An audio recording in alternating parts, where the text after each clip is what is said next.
হুসাইন বলে, নানা আপনার আব্বা আব্দুল্লাহ কি কোন নবীর মেয়ের জামাই নাকি? বলেন, আমার আব্বার নাম হলো আলী কাররামাল্লাহু ওয়াজহা। আমার আব্বা হলো শেরে খোদা, দুনিয়ার সব কাফির মুশরিকদের জন্য আল্লাহ আমার আব্বারে বাঘ বানিয়ে পাঠিয়েছে। বিষ্ণু বললেন, তাই তো? আবার হুসাইন প্রশ্ন করলেন, নানা বলেন তো আপনার আম্মার নাম কি?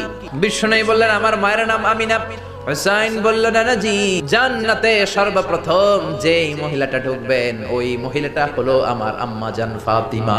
বিশ্বনবী কোনো কথা বলেন না। হুসাইন আবার প্রশ্ন করলেন, নানা বলেন তো আপনার নানার নাম কি? বিশ্বনবী বললেন, আমার নানার নাম হলো ওয়াহাব ইবনে আব্দে মানাফ। হুসাইন বলে, নানা আপনার নানা ওয়াহাব রে কে চিনে?